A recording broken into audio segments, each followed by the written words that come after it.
Imam Muslim does the same thing that Imam al-Bukhari does. He does a collection of Sahih hadiths. He's only going to get to Sahih. But he had a criterion that differed from Imam al-Bukhari. So in the hadith, there's 5 conditions for a Sahih hadith, right? And so it has to be muttasal, the isnad has to be muttasal. So the chain can't have any breaks in it, because if it has a break in it, like a mawquf, if a sahabi relates it and doesn't mention the Prophet ﷺ, it might have the hukm of rafa'. In other words, it's considered a hadith because if they're saying something that could not be said except from revelation. So for instance, in the hadith that man sama yawm al-shak faqad asa Abu al-Qasim. So that is mawquf an a-sahabi. So the sahabi that related that, he couldn't say that without having heard something from the Prophet to say that to fast on the day of doubt. Naha Rasulullah an siyam yawm al-shak. So the day of doubt is the 29th, the 30th day. The 29th, you go out on the 29th, at the end of the 29th day to see if there's a new moon. If you don't see the new moon, it might have been born, but you don't know because there could be ghaim. So the Prophet said, in ghumma alaykum, in ghumbi alaykum, fakmilu al-iddata thalathina, right? So complete 30 days of Sha'ban, if it's obscured for some reason. So that's an example of a hadith that's mawquf on the sahabi. Another one is Mustawrid al-Qurashi in Sahih Muslim, in Bab al-Fitan, relates a hadith about the people of the Europeans, ar-Rum. Ibn Abdul Barr says ar-Rum refers to the Europeans, and he calls them Ban al-Asfar, basically the white people. So he said all the hadiths that relate to that. He has a section in his Rasail on the different groups.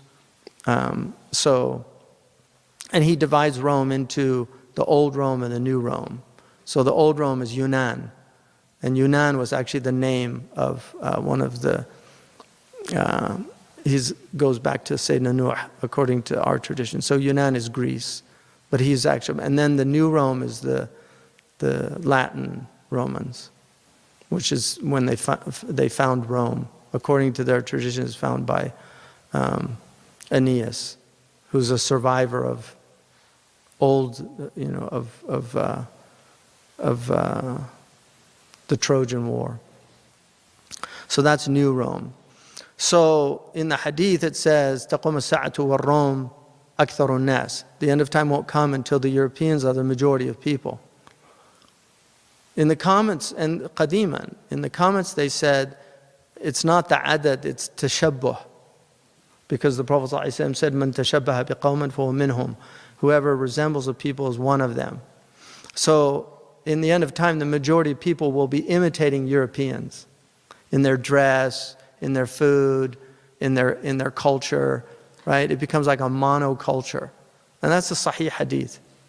تَقُومَ السَّاعَةُ وَالرَّوْمُ أَكْثَرُ النَّاسِ. The hour doesn't come until the Europeans are the majority of people. Tashabbuhan.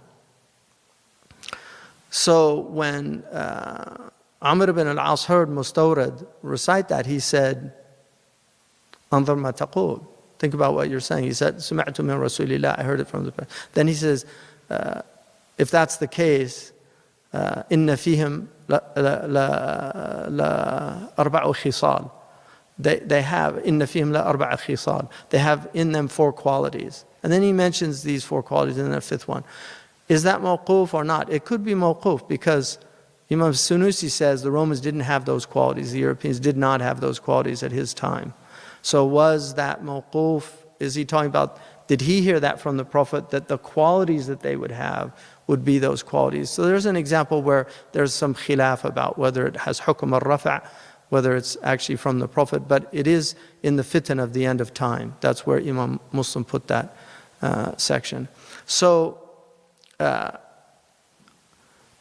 it's أوله صحيح وهو ما اتصل إسناده ولم يشذ أو يشذ ولم يعل. It's not shad, so one reciter recites a narration that differs from other thiqat. So in that case, it's considered like shad. It has an irregularity. So that it might be a sound hadith, but doesn't have the sahha. It doesn't get you can't give it the stamp that it's sahih because of that. Or it has ilal. And these are the defects of the hadith that are known in the science. That's a science that goes into the mustalahat al-hadith and the types of ilal. You have different types of ilal in hadith. So, and then yarwihi adlun dabitun an mithlihi. So the adl relates the hadith. These are the criteria for the hadith. The adl relates the hadith. So what is an adl in our tradition? According to the people of hadith, the way they look at it is they have to have malaka that they have mulazamat al-taqwa wal muru'ah. So they have both taqwa and they also have muru'ah. So taqwa is وَحَسُرُ التَّقْوَى اجْتِنَابُ مُمْتِثَالٍ فِي ظَاهِرٍ وَبَاطِنٍ بِذَا تُنَالٍ. That Ibn Ashur says taqwa is to do what we've been commanded to do inwardly and outwardly, and to avoid what we've been prohibited inwardly and outwardly. So that's a person of taqwa. The highest degree of taqwa, there's 5 degrees according to the ulama. Ibn Juzay records those 5 degrees. The least of which is somebody fears the kaba'ir, the highest of which they even fear anything other than being in the divine presence. So the adl is somebody who's just, and then they have muru'ah, which means that they have the character, the ethical character of decent people. They'll kaf al-adha an al-akharin. They don't harm people. They have sidq al-lisan. They don't do anything that would be inappropriate, break the decorum of a culture. So, for instance, if in Andalusia, it was not the urf of the Andalusians to wear head coverings. So a man who did not wear a head covering did not affect his shahada, right? His testimony of being upright and just. But in other places, in the East, it did. So if you were a male and you went out without your head covered, that would actually affect your status because you were doing so, or if you were known to eat in public places. Many things could do this. So there's an element to this that is a bit relative because it relates to al-urf wal-'ada, right? So the 'ada is muhakkama, like the 'ada of a people. And the same with, relations, with between the sexes. Cultures have different urf with this. So in some cultures, it's very strict segregation. In others, it's not. So in a culture where it was very strict segregation, if somebody was known to mix, then they would lose that status. So there's an element to this that has to do with urf. But generally, that's and then dabit is somebody who's very precise. So they're very precise. So they don't, like those of us who don't have these prodigious memories, we might relate a hadith, but we might miss a word or we use another word which is permitted according to the ummah to relate with meaning.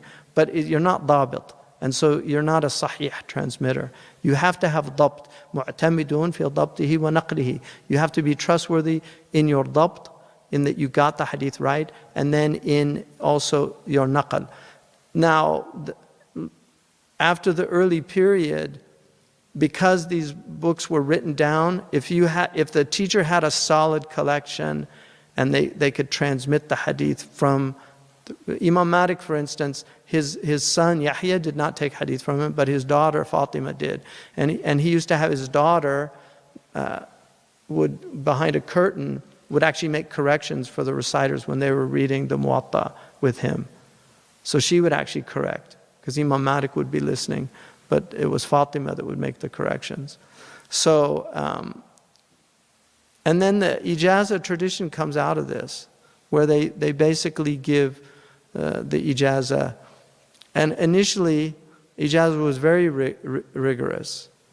Later, when the books became written down, because by the Imam al-Bukhari dies in 256, so by that time, most of the hadith had been written down, but they continue on until the 11th century.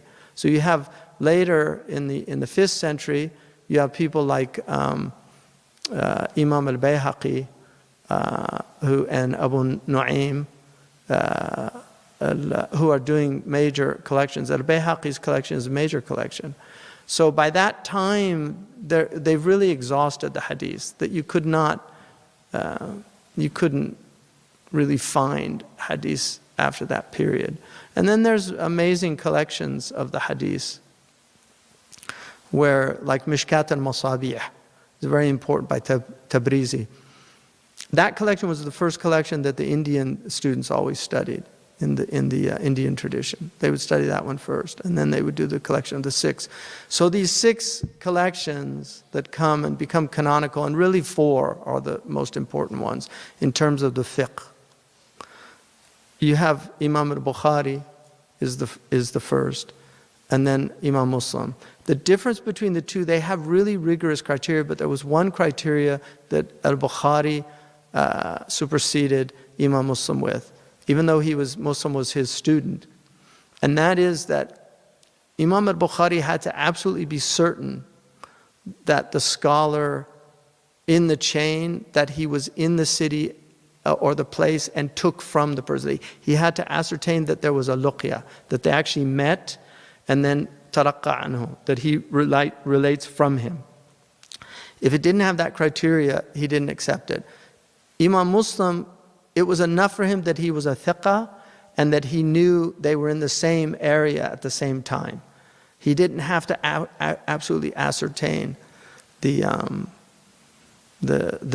meeting of the two. And that's why his is slightly less, but not that much. And there's a lot of crossover in the two. I mean, they both, Imam Sahih Muslim has more in his collection, even though he has only 54 chapters. He has more hadith than Imam al-Bukhari.